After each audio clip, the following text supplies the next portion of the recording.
رابعہ بصری کو دنیا سے گئے ہوئے 1200 سال ہو گئے ہیں، لیکن ان کا نام آج بھی زندہ ہے۔ رابعہ بصری نہ کوئی شہزادی تھی اور نہ کوئی ملکہ تھی، نہ کوئی خوبصورت تھی اور نہ کوئی خاندانی تھی، بلکہ عورت ہونے کے لحاظ سے ہر عیب ان میں تھا۔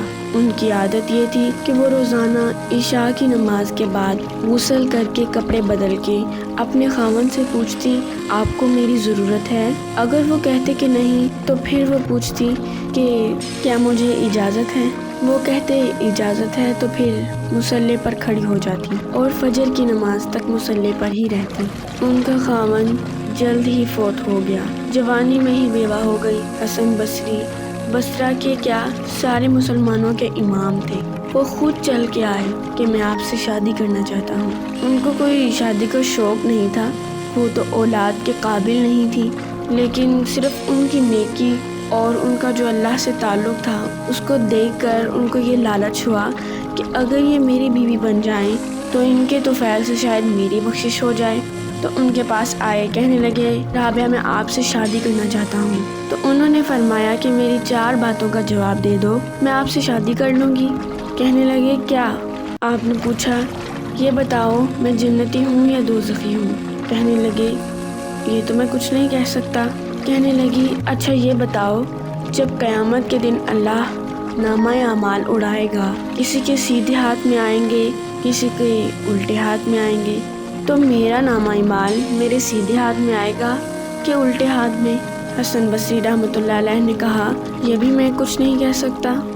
کہنے لگی اچھا یہ بتاؤ جب اللہ تعالیٰ اعمال کو تولے گا تو کسی کی نیکیاں بڑھ جائیں گی اور کسی کے گناہ بڑھ جائیں گے، میرے گناہ زیادہ ہوں گے کہ نیکیاں زیادہ ہوں گی؟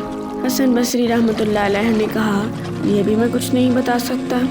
رابعہ بصریہ نے کہا اچھا یہ بتائیے جب لوگ پل صراط سے گزریں گے تو کچھ لوگ پار نکل جائیں گے، کوئی نیچے گر جائیں گے، تو میں پار نکلوں گی کہ دوزخ میں گر جاؤں گی؟ کہنے لگے یہ بھی میں کچھ نہیں بتا سکتا۔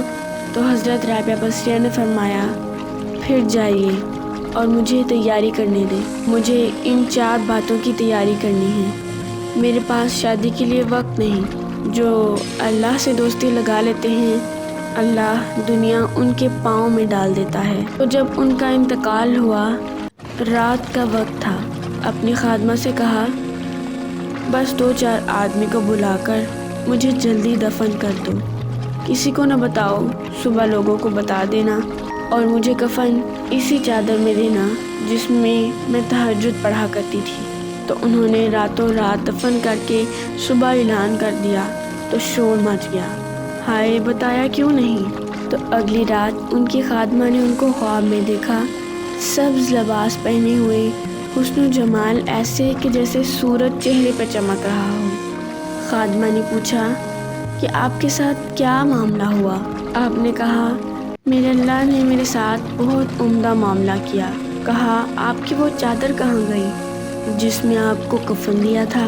کہا وہ اللہ نے اتار لی ہے اور مجھے جنت کا جوڑا پہنایا ہے، اور اس چادر کو اللہ نے سنبھال کے رکھا ہے، جب قیامت کے دن اللہ میری نیکیوں کو تولے گا تو اس چادر کو بھی اس میں تولے گا۔ پھر خادمہ نے پوچھا منکر نکیر کا کیا ہوا؟ انہوں نے کہا وہ آئے تھے، انہوں نے مجھ سے کہا من ربک کا، تیرا رب کون ہے؟ تو میں نے ان سے کہا جس اللہ کو 40 سال نہیں بھلایا اس کو 4 ہاتھ زمین کے نیچے آ کر میں بھول جاؤں گی؟ تو منکر نکیر نے کہا ان کا آگے کیا حساب لینا، چلو بھائی واپس چلو۔ سبحان اللہ۔